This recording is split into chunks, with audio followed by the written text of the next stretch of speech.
going to assume that most of you are familiar with who we are and what we do, but I just have to ask. This is a small enough room that I can actually do a quick survey. Just throw up a hand if you are a reader of the Oaklandside. Beautiful, beautiful. I love it. So I want to ask a favor of everyone, and that is I'm going to ask that every person in the next week just commit to telling one other individual in your personal network, a family member, a friend, someone who you think would appreciate what we do but doesn't know who we are yet. Tell them about us. That would be the greatest gift to us as a news organization. A little bit about our origin story, and this may be familiar with some of you, but we launched just about 2 years ago in June 2020 at the peak of a pandemic. Right, and it was always an aim of ours to be a newsroom that is in the community, and we also wanted the community in our newsroom, and so that's reflected, I think, in our staff, a lot of the folks that are here today. But we weren't able to really achieve that mission because of the pandemic, right? Running a newsroom pretty much virtually, working with each other virtually has been great, but there's been sort of a slice of life that we've been missing. And so we decided to organize this series of quarterly events to bring us all together. And it's just incredible to finally be able to have this connection with you all. So I just want to say that. And why culture makers, right? There's a lot of things we could have done as a news organization. And I think it boils down to this, at least in my mind. We spend a lot of time reporting on things like City Hall and conflict at the school board and our homelessness crisis. And it was also our mission as a newsroom from the get-go to also report about the value in Oakland, not just Oakland's deficits, right? Let's be honest, there's a narrative about Oakland, especially people who aren't from here, right? And that narrative is often negative. We wanted to produce an event where we could highlight the work of individuals that are doing incredible work in our city and who make our city a beautiful place to live, who are creating culture.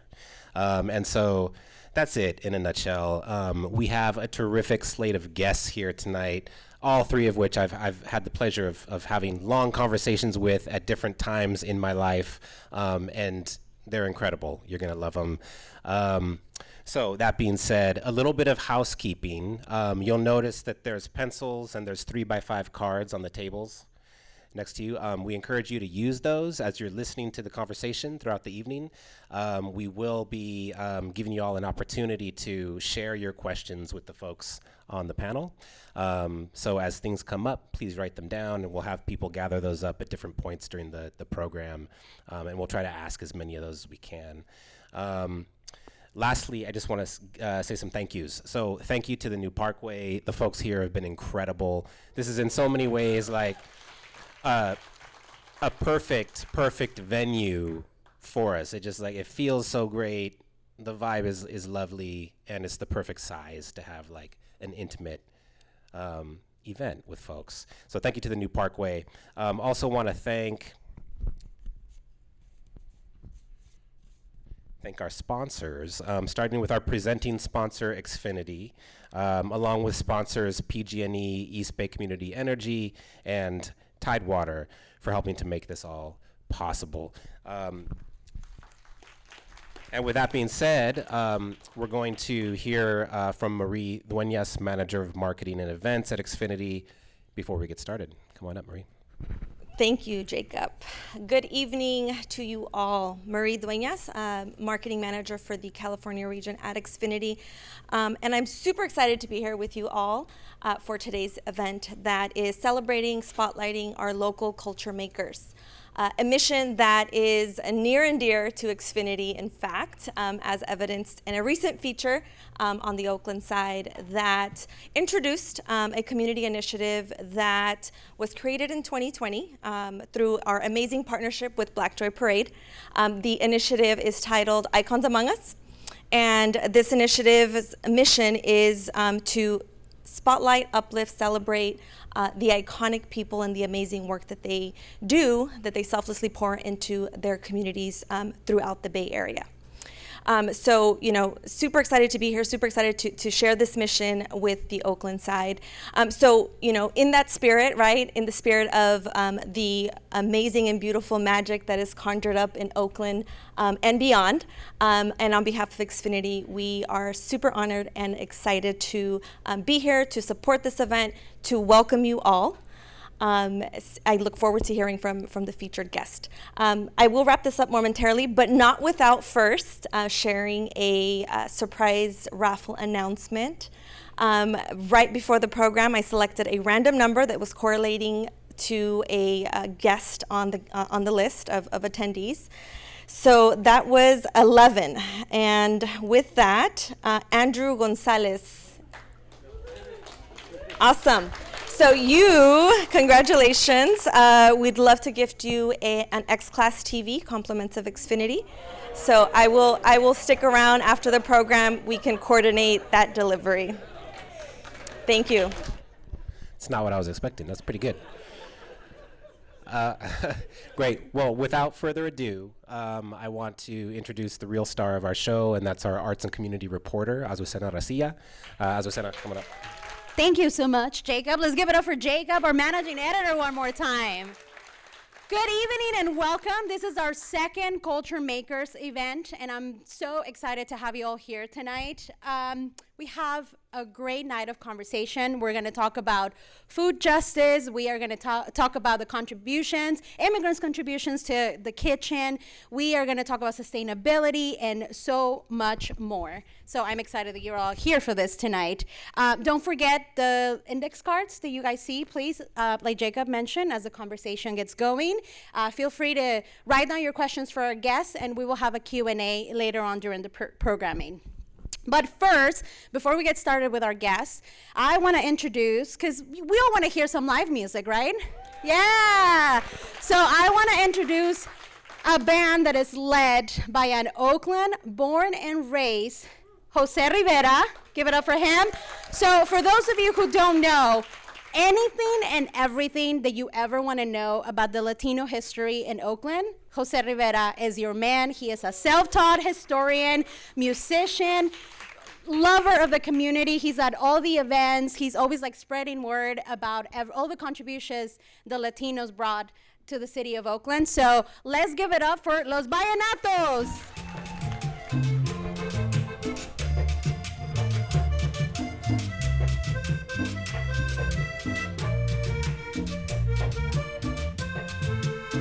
Los caminos de la vida no son como yo pensaba, como los imaginaba, no son como yo creía. Los caminos de la vida son muy difíciles andados, difíciles caminados, yo no encuentro la salida.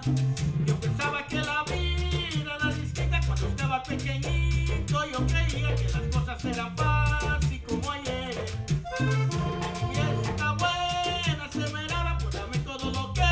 Necesitaba y me doy cuenta que tanto así no es.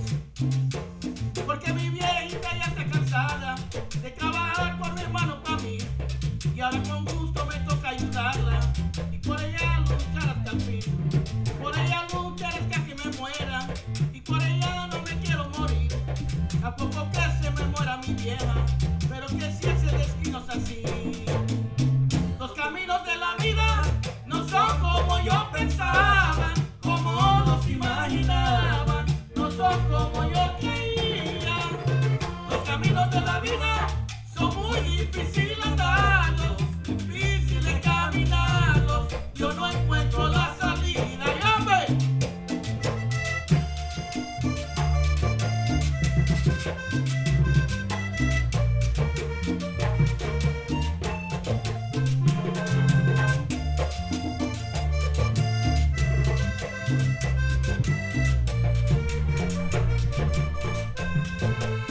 Los caminos de la vida no son como yo pensaba, como los imaginaba, no son como yo creía. Los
The next rhythm we're gonna give you. Can we play one more? Okay. So the next rhythm we're gonna give you is a rhythm you might have heard about. How many people heard of Cumbia? But how many people know the story of Cumbia? That's the difference with knowing what Cumbia is and the story. Now, the story came from Colombia, from the Caribbean coast, many hundreds of years ago during the colonization of Colombia, when they brought a lot of African slaves to Colombia, and many of the slaves revolted and went into the countryside away from the coast into what they call palenques, which were free towns. And a lot of times there were mergers between the indigenous people and the Africans, and the drums and the flutes that the natives used to play. And that's where Cumbia came about. In modern times, the accordion replaced the flutes and the gaitas. The flutes were called gaitas. And that's basically the creation of Cumbia, a marriage between the indigenous, the African, and also the Spanish as well. And that's where Cumbia came from. If you didn't know the story, you heard it from Jose. But Cumbia is very important because the rhythm has an upbeat called the llamador, similar to reggae, the dun, dun. And this is how we started.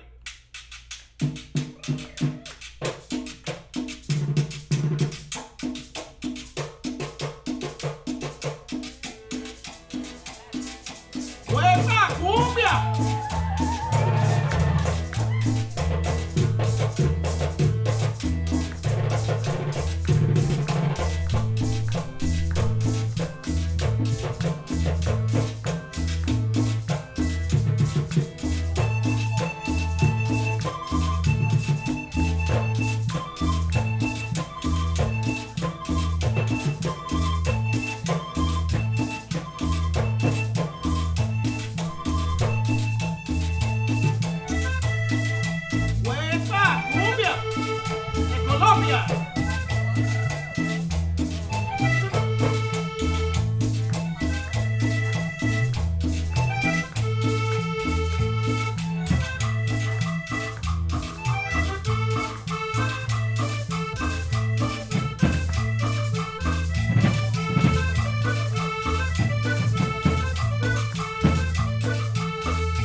also Jose has his Oakland Latinos United page. He runs a Facebook group and he has an Instagram page where he's always dropping just amazing historical knowledge. So please make sure that you follow the band, follow Jose. So let's give it up for them one more time.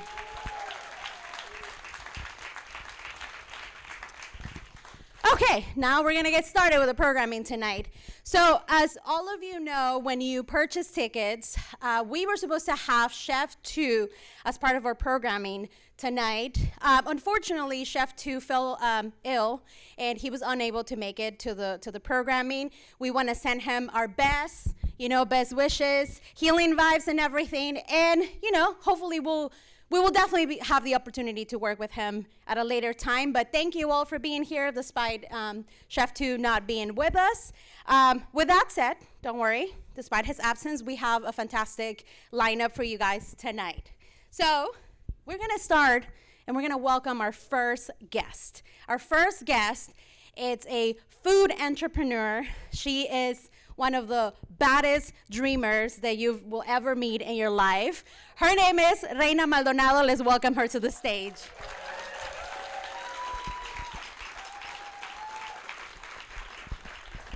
So Reina is the co-owner of La Guerreras Kitchen. Have you guys tried it? Yes.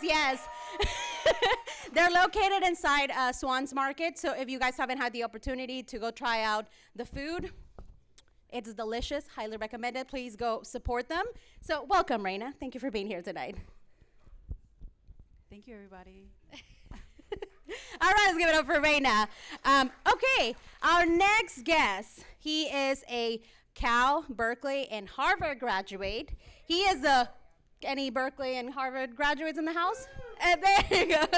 He is also the co-founder of the grassroots community-based organization, Homies Empowerment. They're located in Deep East Oakland. Please give it up for César Cruz.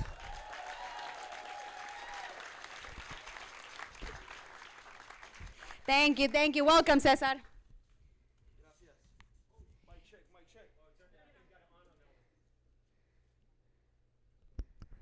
Mic check. There you go.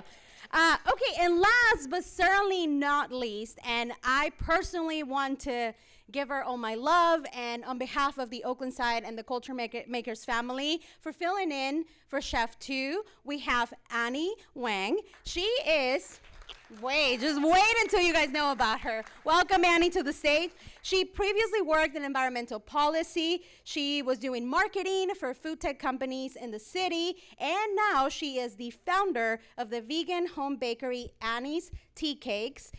She's out of Oakland. Basically, she runs her business out of her apartment in Oakland. So let's give it up for Annie. Also, you'll hear later in the conversation, but all of you get to try Annie's cookies. Yay! All right, so we're gonna get tonight started. Also, before we start with the conversation, I want to give a shout out to the group from Youth Beat. You'll see them like all around. And if you haven't had the chance, go check out our YouTube channel. The last Culture Makers, the full show is already there. They were in charge. They did a terrific job. They'll do the same for this event. So in a couple weeks, you'll see the full show online as well. So let's give it up for them. And also you'll see, and you saw him earlier today, we have our visual photojournalist, Amir Aziz. Let's give it up for Amir. For those of you, all of you who read Oaklandside, 99.9% of the beautiful photos that you see on our website are all Amir's work. So yeah, let's give it up for Amir too. All right, so Reina, I want to get started with you. We were chatting earlier before the event started. So Reina and I met back in 2018. Reina, and it was your sisters, I think, that were at the time. They were doing like pop-ups outside of, different bars and whatnot. And I saw her outside of Legionnaire. She had the menu on a chalkboard, and then the Instagram account. And then I was like, I want to try your tacos. Like, I want to get some food. So we've been following each other since then, since 2018. The following year in 2019, they had already opened their first space in Oakland, which was in Fruitvale next to Aloha Club. And then that fall, Reina and I participated in an event with La Cocina Incubator. I don't know if you guys are familiar with La Cocina, which they were part of.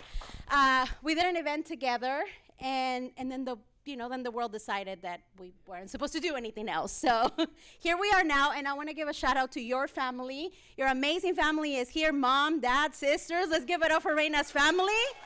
So if you've been to La Guerreras kitchen, you'll see their beautiful faces there, prepping all the food and just giving love to every plate that you guys make. So thank you for being here. Thank you. Thank you, everybody.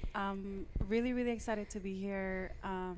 My family is here presente, and I'm just really, can you guys hear me? Okay, this one's the Lord. I just remembered. Got it. Yes, we started off in the Mission District. I came here when I was 6 years old from Guerrero, Mexico, and we grew up in the Mission District. And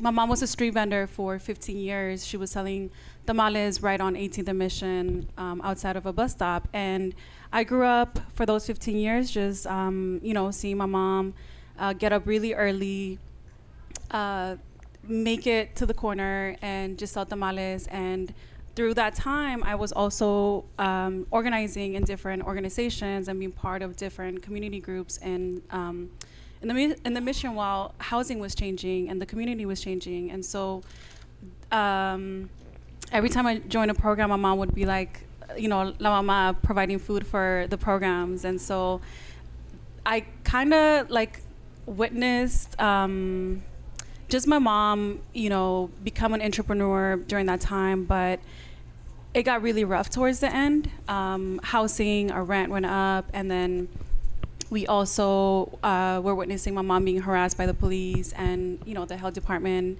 And so then we decided, we need to join La Cocina. And so through joining La Cocina, they helped us formalize our business, give us all the different classes and just support that we needed. And my mom had already built her community, both in San Francisco and in Oakland.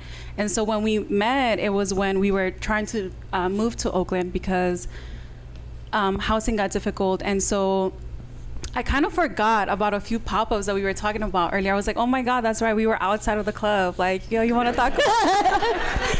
We were like the drunk ones. We're going to get the drunk ones. We know they'll get some food. They're hungry. So we got to go there. But we were also in different hood, pop-ups, community events. And it was just really nice to be able to feel welcomed. And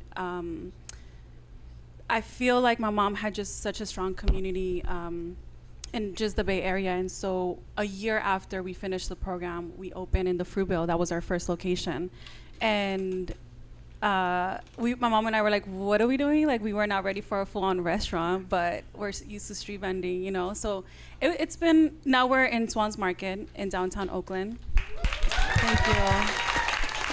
And I get to work with both my parents. My dad is also the cook, and we get to transform her recipes and bring them into lunch every day. And my sisters work with us now, and our business is just growing every day. And we're so blessed to have so many mentors and guidance around us, and just support from everybody. So that's kind of our story there. Yeah. I remember, let's give it up to Reina.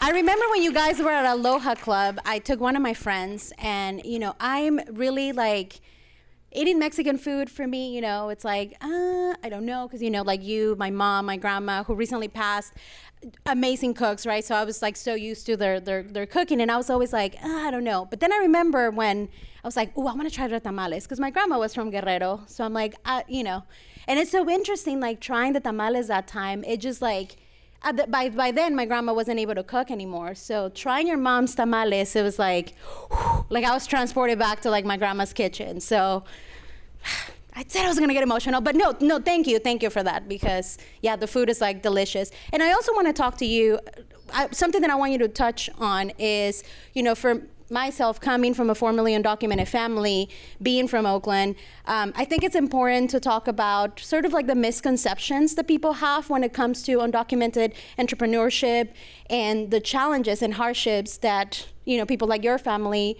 have to face when it comes to trying to build a business. So tell me a little bit about that. Yeah, so we're pretty open. We're an immigrant family-owned business, and thank you. It was really important for us to come out as undocumented entrepreneurs because, one, we felt safe having a location, and we felt like if anything happens, we always have the community support. So it was difficult to come out, and even when we were getting interviewed by different news reporters, there was a few that I would kind of like shy away from that. But when we, when we opened, one of the questions was from our lawyer was, what would happen if one of you guys get deported, as in the business, and I don't think it really hit me until that was a question, and I think that we always think about like deportations in different ways, but never into like the business. And so part of it is that we really want to encourage, the conversation around it is possible to be undocumented and have a business, and this is how you do it. And it's very limiting to certain things that we can apply for, so funding and grant.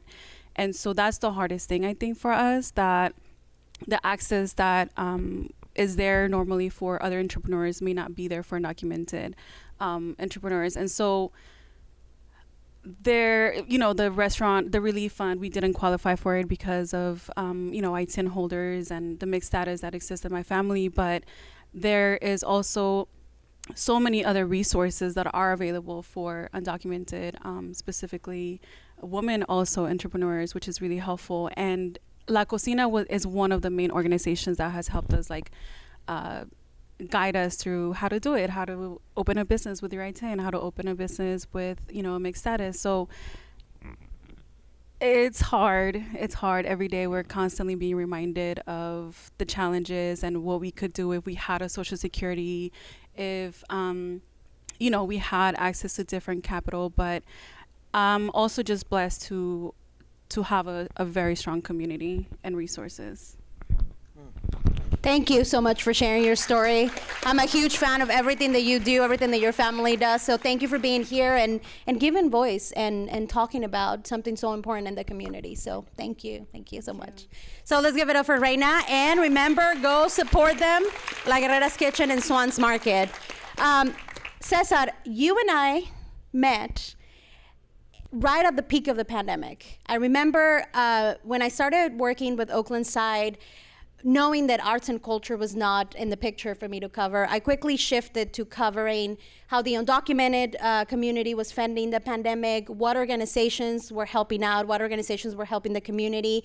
And your organization was like at the top of my list. You and I met middle of like 2020, July, summer of 2020 is when you and I met. I went to Homies Empowerment. I got to see how you run this beautiful pictures is from that year, how you and your team run what you call the Freedom Store. And at the time, I remember you told me that you were, it was like 400 people coming every week to get food, to get supplies, because, people didn't have jobs, people were needing food and supplies and just basic necessities. And you and your team had this whole operation down. And since, everything has expanded, right? Now you are working on the Freedom Farm, and there have a million other projects that you guys have. Tell me a little bit about what has happened since then, and then Freedom Farm that you guys are working on.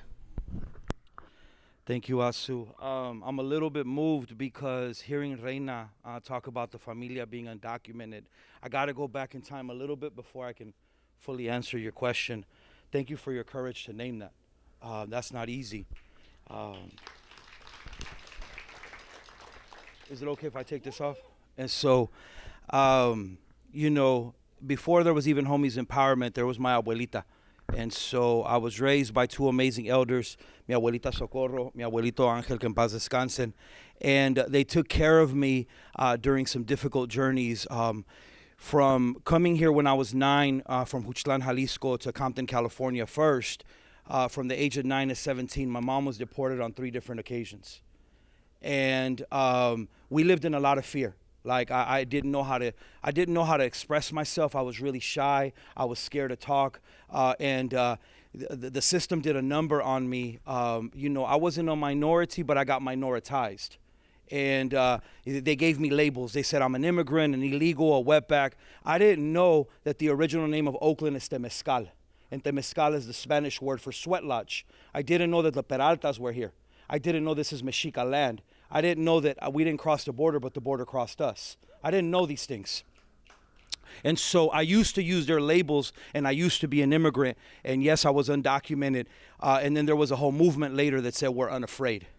So I went into education because my abuelita took care of me in difficult times, and I wanted to provide that in our comunidad in a good way. Came up to Oakland in '94, started at Fremont High, and always in after-school programs. 13 years ago, the level of gang violence and violence in general between norteños and border brothers was at an all-time high. And so Homies Empowerment was born to support young raza to learn their history, and if they're going to bang for freedom. And then we evolved. Then in 2018, we finally got our first building. Next to a liquor store on 76 and Mac, we opened up a community center. Then it became a freedom store inspired by the Black Panther Party. But we had no idea that 400 families would come every week. They haven't stopped coming for almost 3 years. And we now feed within our network about 21,000 families. And just in terms of responding to need, we started realizing we need mental health, but like all the mental health practitioners have closed their doors during the pandemic, so we opened up a care center. And then all of a sudden we're like, but some folks have no way to access the food, so then the love packages were born, so we bring a little bit of cariño and amor to people's homes in the form of food. And then some of our neighbors stay in encampments. They don't even have running water, so the Fishes and Loaves program was born to feed our sisters and brothers living under bridges. And then we opened up a learning center where we could have our own kind of education. We just acquired 22,000 square feet of land in Deep East Oakland, and we're opening up our own farm called Freedom Farm.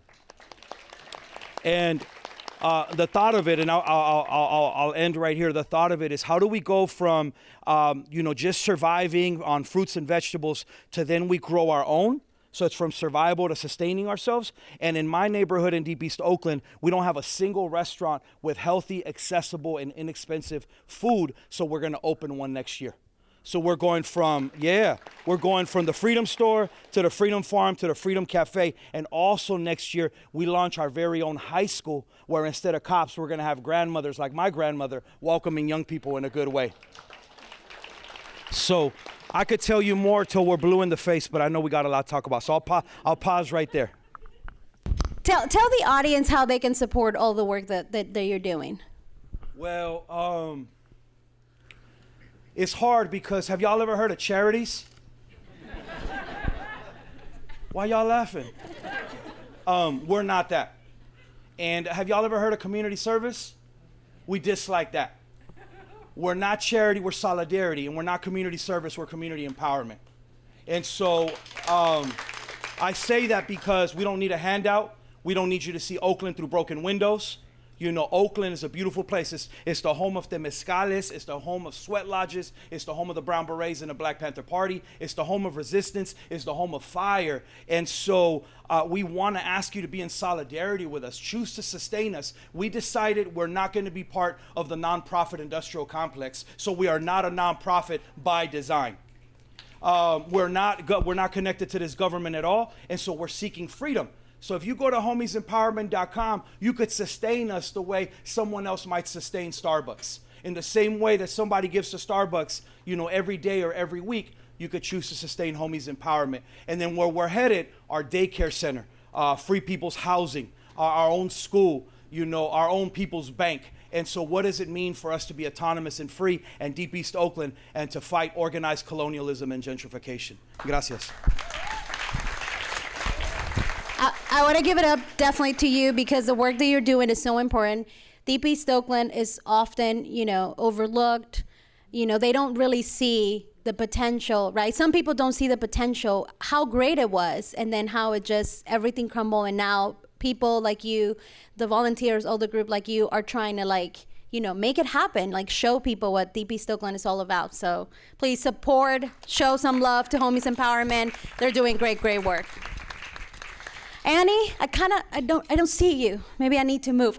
There you go. Annie, I first want to, again, my gratitude, my love for you for showing up tonight. You're going to tell us your story. You're going to talk to us. And I just want to give you thanks for being here with us tonight. You are a business owner, but you come from an interesting background that I want you to talk to us about. You come from environmental policy, like I mentioned earlier. You worked in food tech, doing marketing, and then you lost your job during the pandemic, and that sort of prompted the idea of building and creating this beautiful business that you now have, that you run out of your apartment. So tell me a little bit about your story from your time in environmental policy to now with your own business.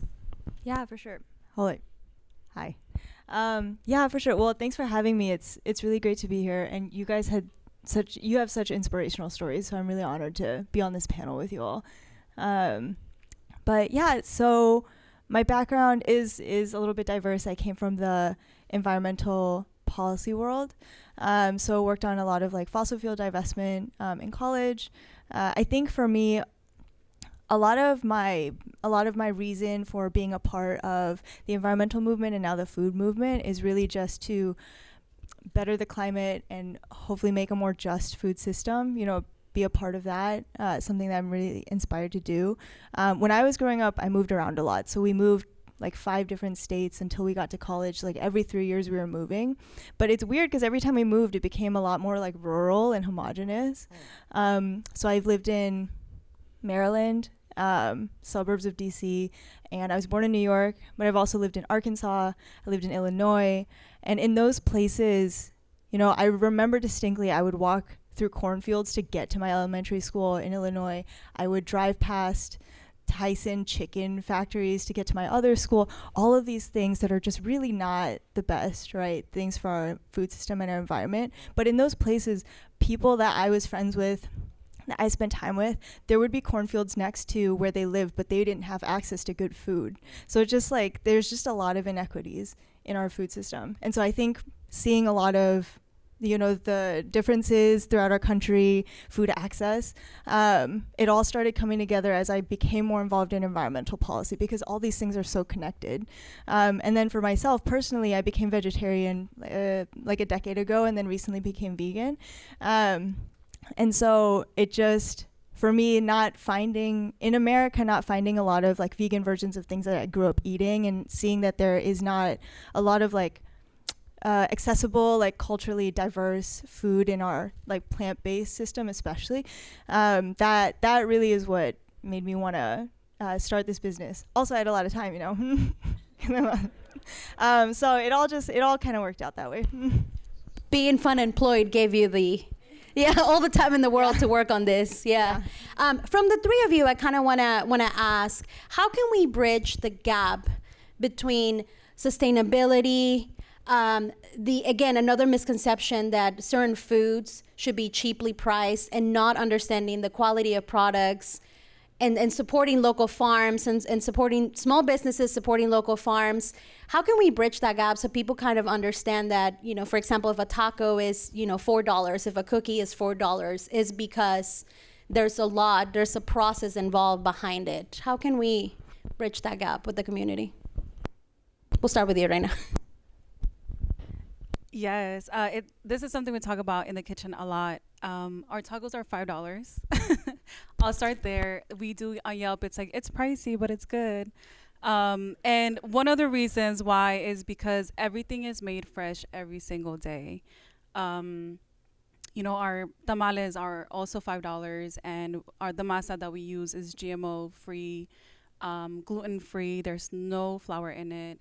And so you're really getting the quality. And I also understand that is really a high price point for a lot of our members in the community. And so it's it's really hard for us to be in downtown Oakland and survive, right, with the limitations that we have, being an immigrant-owned family, and, you know, challenging ourselves and challenging our beliefs of like, we may not pay ourselves as much, right? And like really just challenging even the Mexican, I think, food, where a taco, a burrito is supposed to be really cheap and, you know, fast paced. And, you know, for us, it's like our food is from Guerrero, Mexico. And what you're trying is the recipes from my mother's mother and her grandmother and my great grandmother, right? And so we have to challenge that idea that Mexican food is just, you know,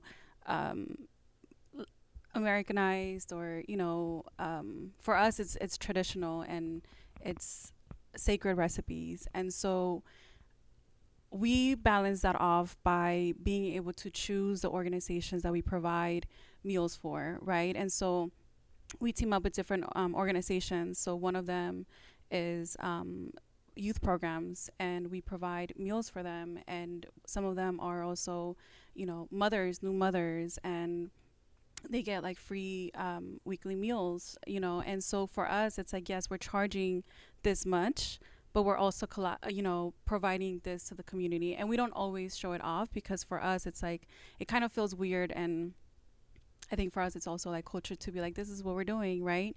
But I think it's really about, for us, it's about balancing and being able to choose the organizations that we team up with and what we believe in. And so I think the other thing too is like, right now what's happening with corn and right now what's happening with food in the food industry is that everything is a lot more expensive for us. And so, you know, our team does not get paid minimum wage. You know, we don't believe in that. And a lot of the women in our team are mothers. And so having that in mind and having like where they live, right? Where are they coming from? Are they crossing the bridge? How far do they have to live to even work here in Oakland? So these are things that we constantly think about, and it's really hard for us to sell a $2, $3, you know, $3 taco when it's not going to sustain our business or our team. And we have to challenge ourselves and the ways in which we support that. There's a decision that you get to make every single day, and it's where you eat and where you get your food from, right? And so when you do that, you get to decide who you support and who you contribute that to, right? And we all have that decision every single day. And I always think about that myself when I have to eat somewhere as well and get a produce. And I think for me, challenging sustainability in the food and being in the food industry is also like getting to know. This is actually, two of my friends really encouraged me to like talk to farmers and ask them questions and, you know, understand where the food is coming from. And I've been practicing that a lot more recently, and it's been really fun to like hear that and make that connection with them. And my goal is to really continue to build that relationship as well. Every Friday we have a farmers market outside of the Swans Market, and so that to us is the connection that we want to continue to build.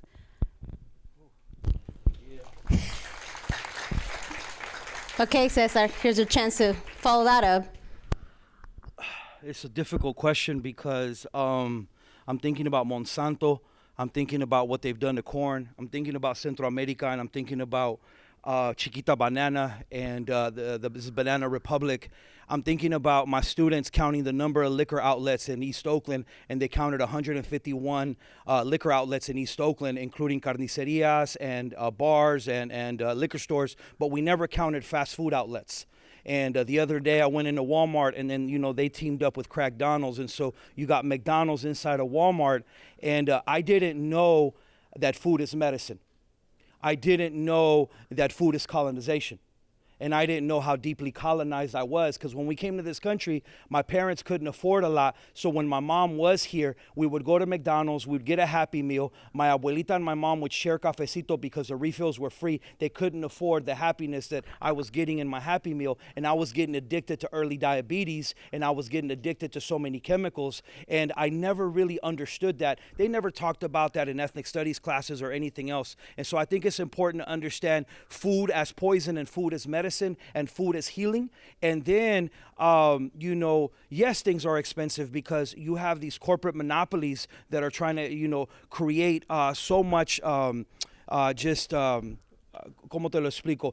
So much profits for themselves. So I think we have a duty to support these amazing women-owned businesses and really make those decisions. However, this is the hard part, is that sometimes, like Chris Rock says, I want to go to Whole Foods, but I could barely afford half foods. You know what I'm saying? And so, like, the thing about Whole Foods is I see hella white people in the audience, so I mean no disrespect. But I used to think that, like, organic, you said hella free, gluten-free, flavor-free. You didn't say that. But I used to think that all the free stuff was for rich white folks, like Berkeley Bowl's for somebody else. Whole Foods is for people who got Whole Foods money. And the thing is, how come we don't have that on the barrio? Is because they want our people on chitlins and chicharrones, because it's always been slavery food that's been passed down. And so we got to figure out how do we free ourselves, decolonize ourselves, and not support those places that are trying to charge $13 for an aguacate. Nah, we got to figure out how to grow our own. That's why we're opening up Freedom Farm. We're not going to charge you a cent. Everything is going to be not for free, but for freedom. And we got to fight. Thank you, Cesar. Annie? Yeah, I mean, I think, right, those are all very important points, right? Colonization, cost of labor, cost of ingredients, like all of those things are going up, and monopolization in the food system is such a big deal. There's just like so few companies own so much of our food system. I was actually reading today that there's a bill in Congress to try and break up the monopolies. I'm sure it probably won't get far, but we can hope. Yeah, I mean, I think just on top of that, right, just to go back to the labor point too, is I think a lot of people, you do want to eat things that are handmade because they do taste different than things that are machine made. It kind of gives you that feeling of home. But I think what I didn't connect until I was fully started when I was in food tech and started learning about labor practices, and then also when I really started making my own food, is practically what labor means in the price of your food. So for instance, if you are hand making everything, there's only so fast that you can go. Like you probably won't be able to find somebody that can make something 3 times faster than you can. And so what that does for your cost of goods is you have your ingredient costs, your packaging costs, and those are usually pretty minimal, but the labor cost shoots it up so high. So if it takes you like 3 hours to make a batch of cookies, then that might mean that your cookie goes from being like probably not 10 cents, that's crazy. Maybe it goes from being like 50 cents to make to like $3 to make. Because if you're paying someone a living wage, if you're paying them like $25 an hour, which keeping up with inflation would be like a real minimum wage, then it's just impossible. Like there's no way that you can sell it for less than like the $3 cookie, right? And then also if you want to get into grocery stores, which a lot of people do because that's where everybody shops, and that's how you can kind of like grow your business, then you're going to have to multiply that $3 by 4. So because they're going to take 50%, you're going to take 50%. If you are 40% and 40%, if you work with a distributor, that's another 20%. That leaves you with like barely anything. And so if you want everything handmade, that's just the cost of it, right? It's just going to cost that much.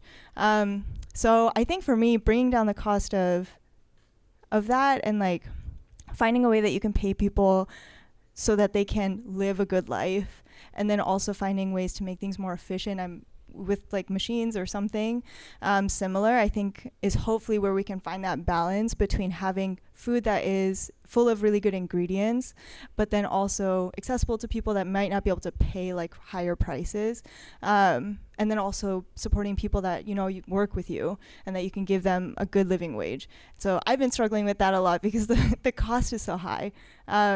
yeah, that's been on my mind. Thank you, Annie. Thank you so much. So now we know, folks, right? We gotta show support, show love to local businesses, immigrant, women-owned, people doing the work like Cesar is. I think that's the way that we can contribute, right, to make our community better and help all these businesses. Thank you all of you so much. Yeah. We have more conversation in just a little bit, but if you haven't yet, please fill out the index cards. If you are thinking of any questions, yes, someone is going to come by and pick them up because we're going to have the Q&A coming up. So make sure you fill out those index cards. But now I think it's time that maybe we hear from the band. Are you guys ready for one more song? Yeah? No, we'll stay here. Okay, well, we're going to have the band, so let's give it up one more time for Los Bahianatos.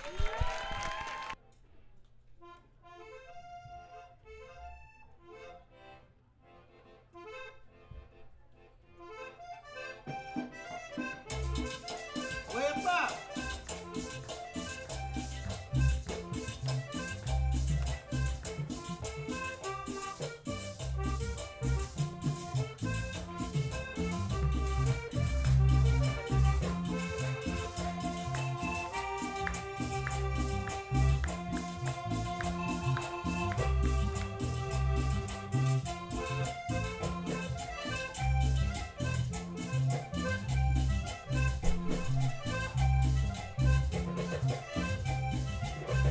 ¡Ay, han sonado los tambores!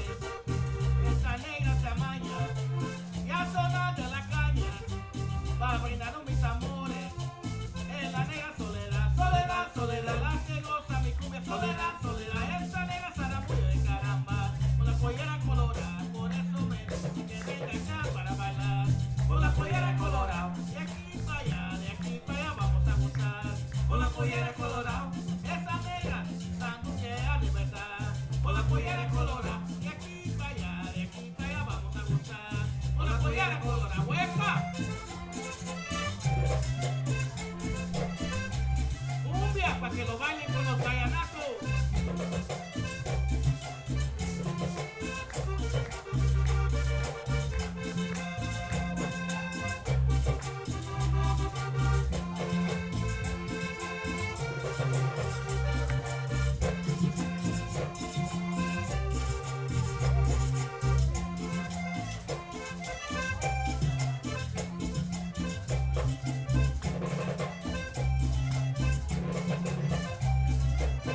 Ay, para le canto soledad, es que yo estoy contento y con tu movimiento, respiración ella me da, negra calor de candela, con sabor a pimienta, como sabro que estoy caramba, con la pollera colorada, por eso me dice que venga acá para bailar, con la pollera colorada, de aquí para allá, de aquí para allá vamos a gozar, con la pollera colorada, esa negra sanduquea de verdad, con la pollera colorada, de aquí para allá, de aquí para allá vamos a gozar, con la pollera colorada, ¡huepa!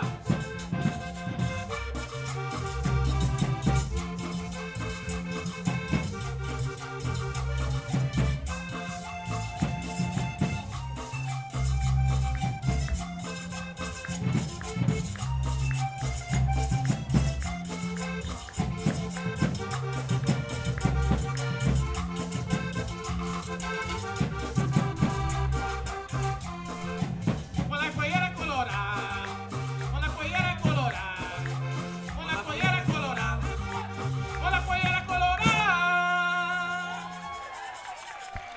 Let's give it a one more time for Los Bahianatos. Now, remember, support their work, their music. Follow them on Instagram, on Facebook, on all the pages. Hire them for your events. Let's give it a one more time for them. Woo! All right, so I was told earlier that I know you guys love the raffle from the Xfinity rep. So we are going to have another raffle, this time with some Oaklandside swag. Yes. I think Jacob might have somebody has a list for me, right? So basically I'm going to do a number generator. 2 of them. So 2 of you are going to get, I have to pull up a number generator basically to do this raffle, so bear with me. So we are going to get prizes to 2 of you. Give me 1 second. We're going to play this game really fast. All right. So it is going to be, basically numbers are matched to the list from when you sign up for tickets, when you bought tickets. So, let's see. Right? Okay. So our first winner is number 41, and I don't know who has this list. Michael? Number 41.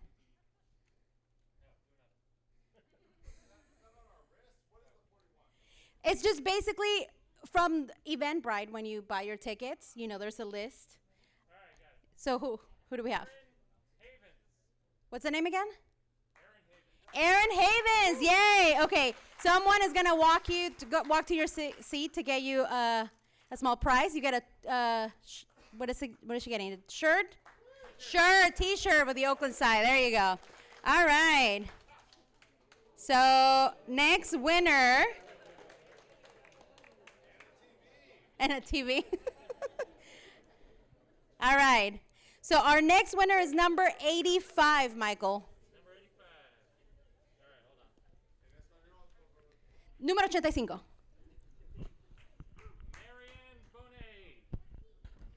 Yay! Okay, you get a tote bag. I gotta say, not because I work for Oaklandside and I also have that tote bag, but it's great quality. I take it everywhere, so congratulations. Okay, so now we come to the Q&A portion of the conversation.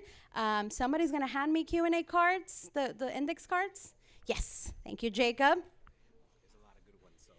Whew, okay, all right. Okay, so I want to let you guys know, obviously, because of time, we have to be out of here by 8:30. We're not going to get to all of them. However, the questions that we don't get to, we are going to pass them on to our speakers today. They're going to answer them. They're going to take time to answer them. So by this time next week, they'll be posted. All the answers will be posted on our website.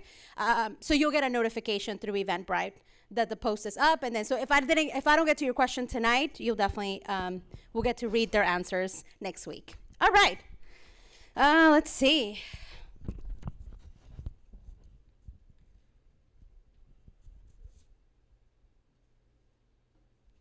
Okay, this is a good one. So this is for all 3 of you. What is one thing the city of Oakland's government can do to support your business? So we'll start with you, Reina. Well, a lot of things. I'm like, my brain is going everywhere, but as a restaurant owner, I think it's really important to think about. Okay, hold on, because I'm like, wait. I'm like, there's finance, there's a lot, but definitely I think, funding. We're always asking for funding, right? Like, I think there's so many parts of the business that I'm thinking about, like equipment, I'm thinking about like space, I'm thinking about, workers, I'm thinking about like just all the things that come up. And I think funding has been extremely, extremely helpful during COVID. And we got a chance to see that happen. And the access that we were able to have that was accessible for entrepreneurs with ITIN holders, entrepreneurs, was really helpful. And I also got to witness a lot of businesses remodel their space, which helped them, and for us, it was being able to transition spaces and have extra funding to buy new equipment, right? To buy, to purchase the necessary, tools that we needed in order to make our business happen. And so that was extremely helpful. And one of the things that scared me when we started to kind of see this funding disappear because things are back open, it's like I hope it never goes away. You know, I hope that they understand that just because we were in a shutdown, in a crisis, like we still need to figure out how to either provide funding for specific parts of the businesses, you know. And I think the other thing too is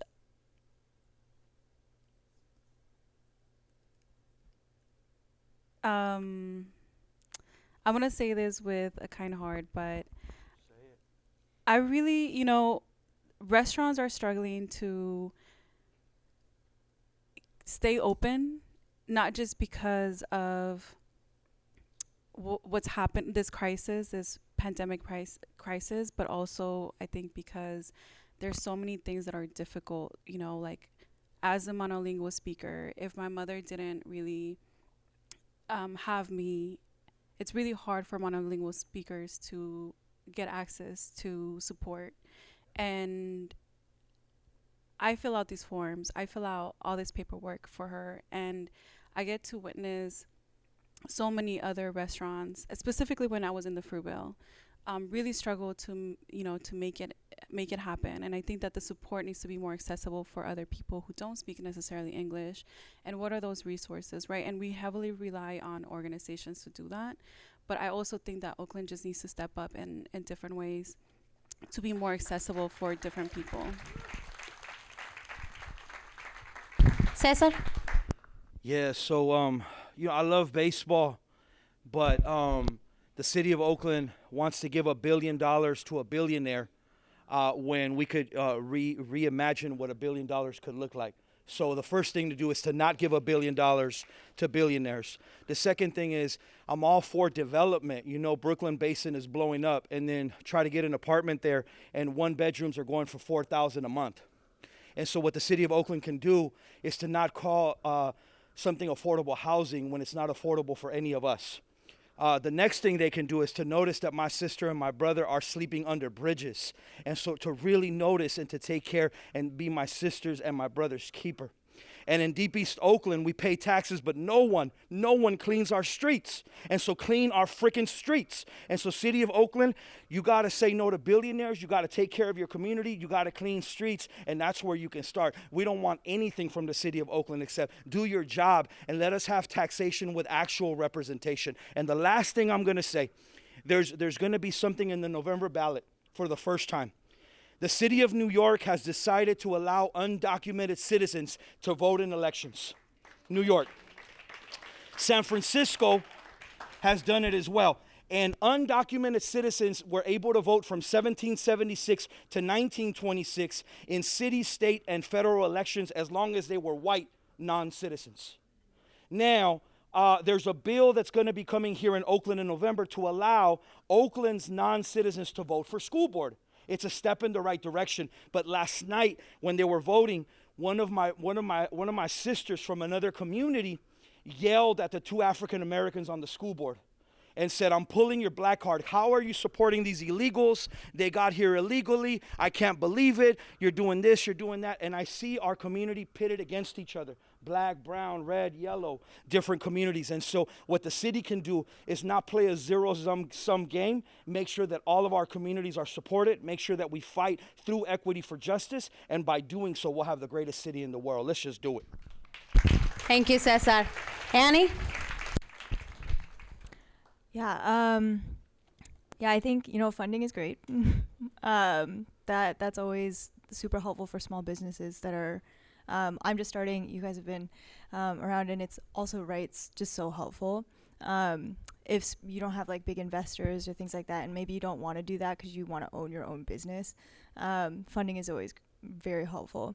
I think that, yeah, more like progressive taxation. I know that there was like a bill that they were trying to put on the November ballot also that would help small businesses have smaller taxes, and then as you make more, right, you get bigger, you have more of that progressive taxation. So I think that is also super helpful. I mean, just alone, like if you start an LLC, you have to pay $800 a year, even if you don't make any money. I don't really know what that why that like makes any sense.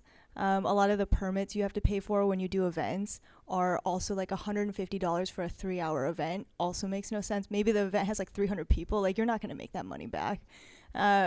So I think just like lowering the amount of fees, or maybe just explain to me why the fee is so high and like where the money is going, because it does seem like very cost prohibitive for small businesses that want to participate in the events, need the visibility more than other like larger businesses. It's pretty cost prohibitive, and I'm saying that as someone that has a cottage food license, which I think is probably the cheapest way to start a food business is at home with a cottage food.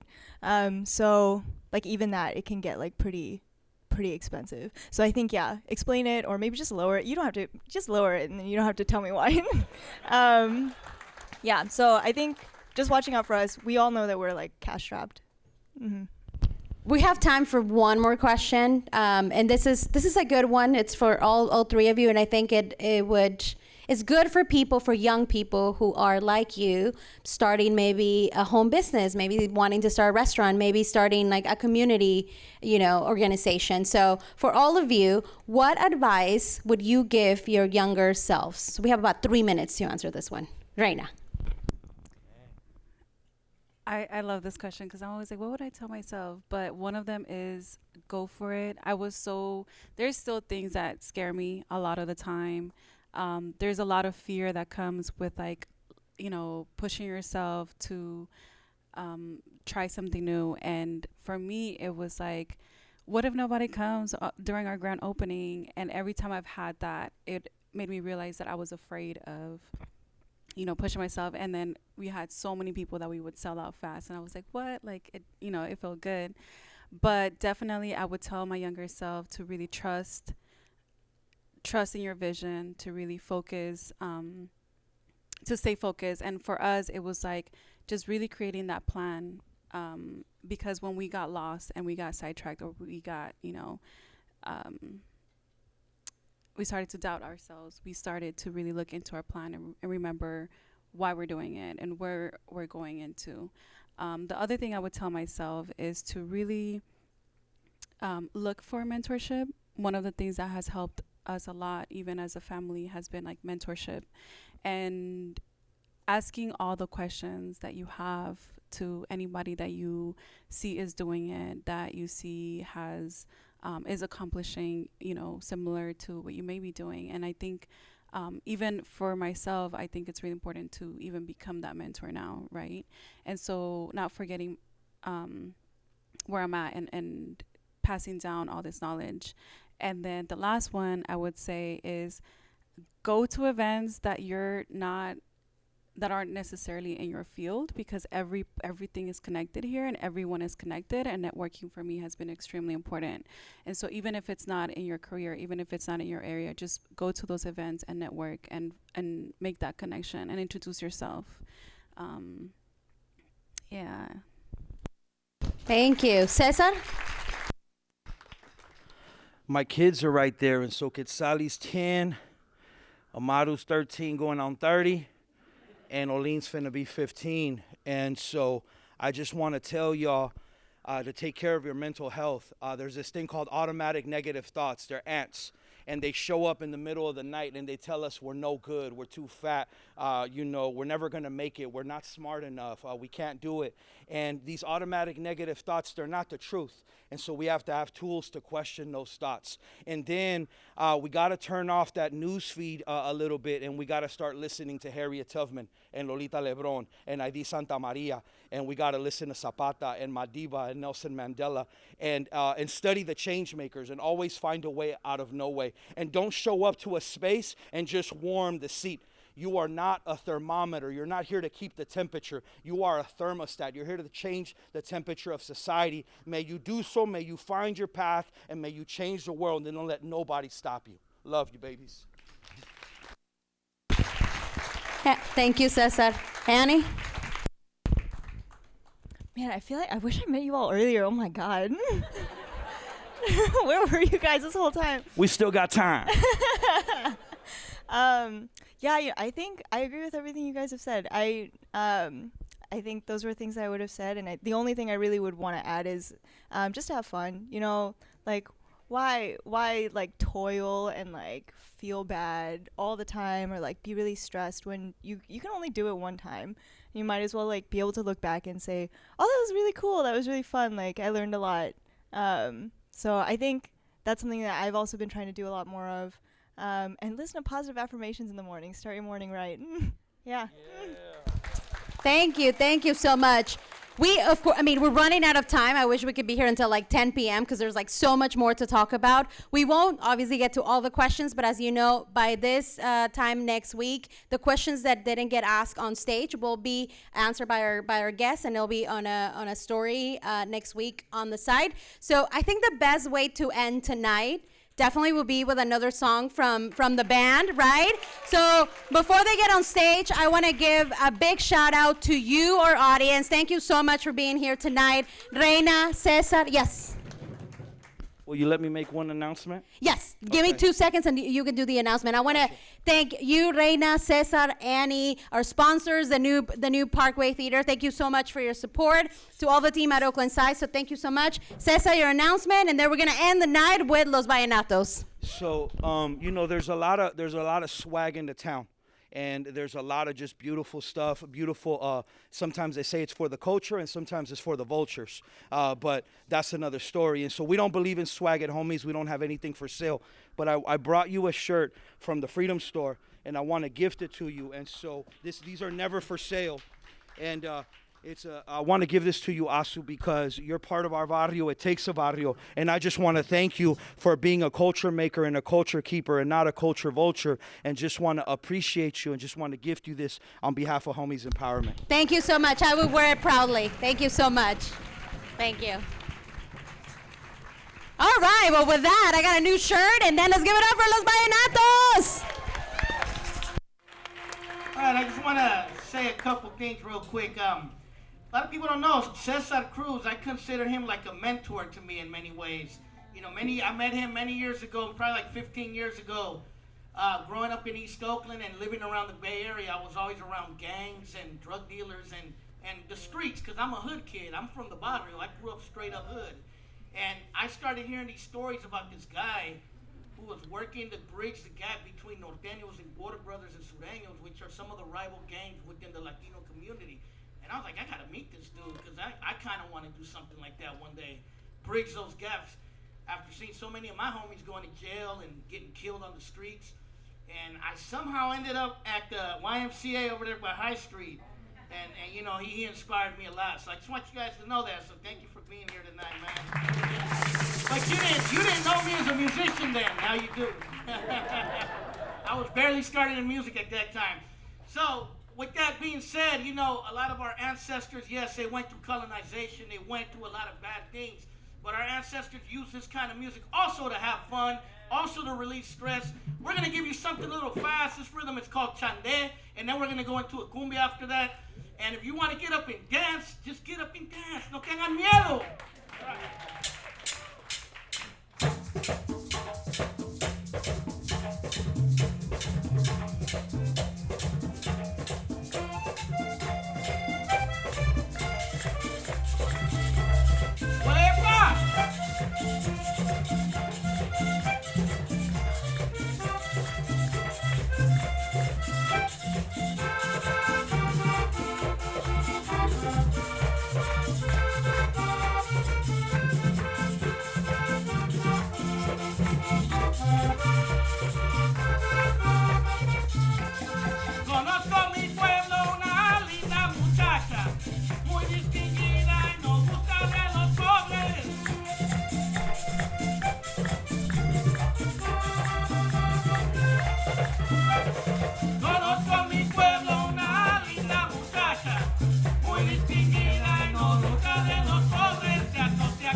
Ella tiene sus redes para coger los hombres.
moralito a mí no me lleva, porque no me da la gana, vuelta. ¡Ay, hombre!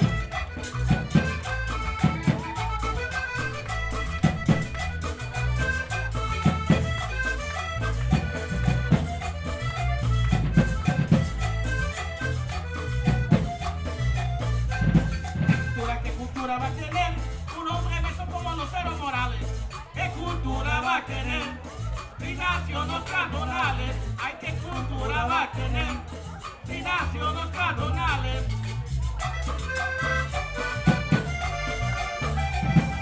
Por alimentar a mi mamá, solamente para ofender. Por alimentar a mi mamá, solamente para ofender. Para que él también se ofenda. Ahora le miento la de él, para que él también se ofenda.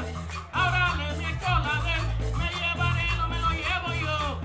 Pa' que se acabe la vaina, me llevaré, no me lo llevo yo. Pa' que se acabe la vaina, ay, Morales a mí no me lleva, porque no me da la gana. Moralito a mí no me lleva, porque no me da la gana, hueca.